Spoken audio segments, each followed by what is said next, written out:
പഴഞ്ചൊല്ലാണത്. ഞാൻ കേട്ടിട്ടില്ല, ഞാൻ ആദ്യമായിട്ടാണ് കേൾക്കുന്നത് അങ്ങനെ ഒരു പഴഞ്ചൊല്ല് കേൾക്കുന്നത്. ഇതിന് ഒരു കാര്യം വ്യക്തമല്ലേ? കേരളത്തിലെ CPM നേതാക്കളും കേരളത്തിലെ BJP നേതാക്കളും കേന്ദ്ര BJP നേതാക്കളും തമ്മിൽ നിരന്തരമായ ചർച്ച നടത്തുന്നുണ്ട്. എന്തിനു വേണ്ടിയിട്ടാണ്? ഞങ്ങളെ തോൽപ്പിക്കാൻ, കോൺഗ്രസിനെയും UDF-നെയും തോൽപ്പിക്കാൻ. അതാണ് അവരുടെ അജണ്ട. ഇതാണ് ഞങ്ങൾ പറയുന്നത്. ഇപ്പൊ നിങ്ങൾ തൃശ്ശൂരിൽ നോക്ക്, പരസ്യമായിട്ട് നേതാക്കൾ പറഞ്ഞു തുടങ്ങി BJP വോട്ട് ചെയ്യണം, BJP വോട്ട് ചെയ്യണം. നന്നായത്. കാരണം അത്രയും CPM-കാരുടെ വോട്ട് കൂടി ഞങ്ങൾക്ക് കിട്ടും. കാരണം ഏത് CPM പ്രവർത്തകനും, ആത്മാർത്ഥതയുള്ള CPM പ്രവർത്തകനും നേതാക്കന്മാർ പറഞ്ഞു. കാരണം ഞാൻ പറഞ്ഞില്ലേ, ഞാൻ തെരഞ്ഞെടുപ്പ് തുടങ്ങുന്നതിന് മുമ്പേ പറഞ്ഞു, കരുവന്നൂരിൽ ED വന്നിരിക്കുന്നത് ഈ തെരഞ്ഞെടുപ്പിൽ CPM-ന്റെ വോട്ട് വാങ്ങിച്ചെടുക്കാൻ വേണ്ട. CPM നേതാക്കളെ, പ്രധാനപ്പെട്ട ഒറ്റ നേതാക്കളെ അറസ്റ്റ് ചെയ്യാതെ എല്ലാവരെയും ഭയപ്പെടുത്തി നിർത്തിയിരിക്കുകയാണ്. എപ്പോ വേണമെങ്കിലും അറസ്റ്റ് ചെയ്യപ്പെടാം ഏത് CPM നേതാവും. പാർട്ടി ജില്ലാ സെക്രട്ടറി, സംസ്ഥാന കമ്മിറ്റി അംഗങ്ങൾ ഉൾപ്പെടെയുള്ള എല്ലാ നേതാക്കളെയും പേരട്ടി നിർത്തിയിരിക്കുകയാണ്. അതിനാണ് തൃശൂർ പൂരം വർഗീയതയ്ക്ക് അഴിഞ്ഞാടാനുള്ള അവസരം ഉണ്ടാക്കി കൊടുത്തത്. തൃശൂർ പൂരം എന്നിട്ട് ഒരു കമ്മീഷണറുടെ തലയിൽ കൊണ്ടുപോയി കെട്ടിവെച്ചു, ഇല്ലേ? ആ കമ്മീഷണർ രാത്രി മുഴുവൻ അഴിഞ്ഞാടി എന്ന് പറയുന്നത്. രാത്രി മുഴുവൻ ഈ കമ്മീഷണർ അഴിഞ്ഞാടുമ്പോൾ ഈ K. രാധാകൃഷ്ണൻ അടക്കമുള്ള 2 മന്ത്രിമാർ ജില്ലയിൽ ക്യാമ്പുണ്ട്, ADGP ക്യാമ്പുണ്ട്. മുഖ്യമന്ത്രി ഉറങ്ങിപ്പോയോ? ഒരു കമ്മീഷണർ ഒരു സ്ഥലത്ത്, ഒരു സിറ്റിയില് തൃശൂർ പൂരത്തിന്റെ സ്ഥലത്ത് അഴിഞ്ഞാടുമ്പോ ഈ മുഖ്യമന്ത്രി അറിഞ്ഞില്ലേ?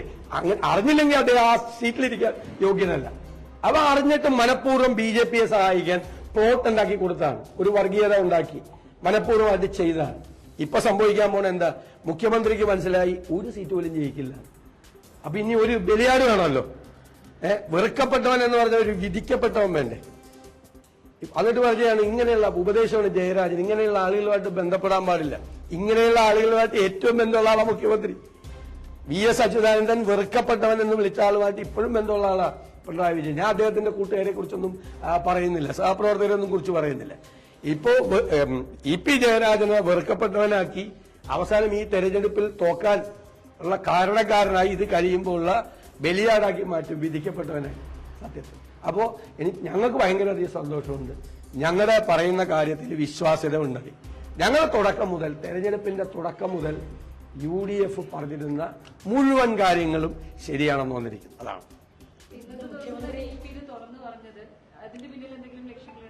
അല്ല, പറയാതിരിക്കാൻ കഴിയാത്ത അവസ്ഥ വന്നു, ഒളിച്ചു വെക്കാൻ പറ്റാത്ത അവസ്ഥ വന്നു. ഇപ്പൊ ഒറ്റ സംശയം അത്രയേ ഉള്ളല്ലോ. എല്ലാം പുറത്തു വന്നപ്പോ ജാവദേക്കർ ജയരാജന്റെ വീട്ടിലേക്കാണോ പോയത്? മകന്റെ വീട്ടിലേക്കാണോ പോയത്? ജയരാജൻ ജാവദേക്കർ താമസിക്കുന്ന സ്ഥലത്തേക്കാണോ പോയെന്നുള്ള തർക്കം മാത്രമേ ഉള്ളൂ. എന്തിനാ പോയതെന്ന് ഇവര് പറയുന്നില്ലല്ലോ. എന്നിട്ട് മുഖ്യമന്ത്രിയെ ന്യായീകരിക്കുക. ജാവദേക്കറുമായി ചർച്ച ചെയ്യുന്നുണ്ട്, ഒരു കുഴപ്പമില്ല, സംസാരിക്കുന്നുണ്ട്, കുഴപ്പമില്ല. മുഖ്യമന്ത്രി പിണറായി വിജയനോടാണ് ഞങ്ങളുടെ ചോദ്യം. കേരളത്തിലെ BJP-യുടെ ചുമതലയുള്ള പ്രകാശ് ജാവദേക്കറുമായി മുഖ്യമന്ത്രിയും LDF കൺവീനറും പല പ്രാവശ്യം എന്താണ് സംസാരിച്ചത്? അല്ല, ശോഭാ സുരേന്ദ്രൻ പറഞ്ഞതിന് യാതൊരു തെളിവുമില്ല. ആരെ പറ്റി പറയാമല്ലോ? CPM-നെ അറ്റാക്ക് ചെയ്യുന്നതിന്റെ കൂട്ടത്തില് ഞങ്ങൾ ആരെയും 2-3 പേരും പേരും കൂടി പറയാം, വേണം എന്റെ പേരും കൂടി പറയണത്, കുറെ പേര്. അതിനൊന്നും ഒരു തെളിവില്ലല്ലോ. ഇപ്പൊ പറയണതിന് യാതൊരു തെളിവില്ലല്ലോ. മറ്റത് സമ്മതിച്ചല്ലോ, ശരിയല്ലേ? മറ്റത് വെറുതെ പറയല്ലേ, ഒരു തെളിവുമില്ല, ഒരു സ്ഥലത്ത് പോയില്ല, സംസാരിച്ചിട്ടില്ല. ഇത് തെളിവ് സഹിതം വന്നാലേ. ഞങ്ങൾ ഇന്നലെ ആരെയും ഏറ്റുപിടിച്ചില്ലല്ലോ. നിങ്ങൾ ശ്രദ്ധിച്ചോ? ഇതിനു മുമ്പേ നന്ദകുമാർ ഒന്ന് സംസാരിച്ച ഞങ്ങളെ ഏറ്റുപിടിച്ചില്ല.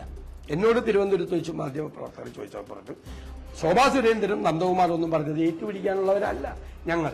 കാരണം എന്താ? അവരുടെ ക്രെഡിബിലിറ്റിയുടെ ഒരു പ്രശ്നമുണ്ട്. അവരാണ് തെളിയിക്കേണ്ടത്. ഇപ്പൊ വന്ന് പ്രതികൾ, അവരെ ആരോപിക്കപ്പെട്ട പ്രതികൾ വന്നെന്ന് സമ്മതിച്ച സ്ഥിതിയിലാണ് ഞാൻ വന്ന് സംസാരിക്കുന്നത്.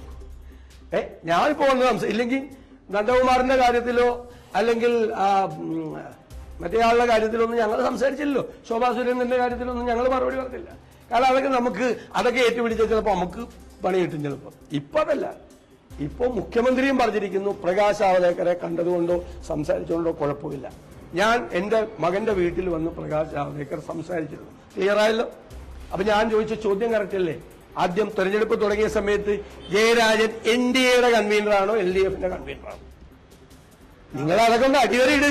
നമ്മൾ പറഞ്ഞ കാര്യങ്ങൾ ഈ ചോദ്യം ഞങ്ങൾ ചോദിച്ചല്ലേ? ജയരാജൻ NDA-യുടെ കൺവീനറാണോ LDF-ന്റെ കൺവീനറാണോ ഞങ്ങൾ ചോദിച്ച ചോദ്യമല്ലേ? അടിവരയിട്. ആര് പറഞ്ഞു? അതെങ്ങനെ അടഞ്ഞ അധ്യായമാണ്? അത് 6.5 കൊല്ലമായിട്ട് സുപ്രീം കോടതിയിൽ പെൻഡിംഗ് ആണ്. 22 പ്രാവശ്യം രജിസ്ട്രിയിലും 38 പ്രാവശ്യം കോടതിയിലും മാറ്റിവെച്ചതാണ്.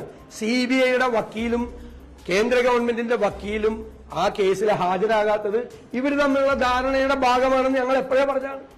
ധാരണയുടെ ഭാഗമാണ്. പിന്നെ എങ്ങനെ അതെങ്ങനെ അടഞ്ഞ അധ്യായം? സുപ്രീം കോടതിയുടെ മുമ്പിൽ CBI ഫയൽ ചെയ്ത പെറ്റീഷൻ എങ്ങനെ അടഞ്ഞ അധ്യായമാണ്? അല്ല, അത് തൃശ്ശൂർ കിട്ടാൻ വേണ്ടിയിട്ടാണ് അവിടെ ഈ മുഴുവൻ പണിയും ചെയ്തുകൊണ്ടിരിക്കുന്നത്. ഇവരെല്ലാവരും തമ്മിലുള്ള ധാരണ ഇവർ സംസാരിച്ചുകൊണ്ടിരിക്കുകയാണ്, നിരന്തരമായി സംസാരിച്ചുകൊണ്ടിരിക്കുക. അതുകൊണ്ട് ഒരു പ്രശ്നം ഉണ്ടായില്ലല്ലോ. നിങ്ങൾ എല്ലാ വാർത്ത എഴുതി, നിങ്ങൾ പാവങ്ങളാണ്. മാസപ്പടിയിൽ ED പിടിമുറുക്കുന്നു. പിടിമുറുക്കിയത് അതിനല്ല, ഇത് മറ്റേ പിടി ഉറപ്പിക്കാൻ വേണ്ടിയിട്ടാണ് ആ പിടി മുറുക്കുന്നത്. നമ്മളതറിയാതെ നിങ്ങൾ മാധ്യമങ്ങൾ എഴുതി, നമ്മളൊക്കെ അത് വിശ്വസിക്കുകയും ചെയ്തു. ED പിടിമുറുക്കി ഇപ്പൊ ശരിയാക്കും. കരിവന്നൂരിൽ ED പിടിമുറുക്കുന്നു, മാസപ്പടിയിൽ ED പിടിമുറുക്കുന്നു. ഇപ്പൊ പിടിമുറുക്കിയത് എന്തിനു വേണ്ടിയിട്ടാണെന്ന് മനസ്സിലായില്ല. എല്ലാവരും ഒന്നും സംഭവിച്ചില്ലല്ലോ. ഒരാളെ പോലും അറസ്റ്റ് ചെയ്യപ്പെട്ടില്ല, ഒരാൾക്ക് പോലും നോട്ടീസ് പോലും കൊടുത്തില്ലല്ലോ പുതിയതായിട്ട്. അത് തന്നെ.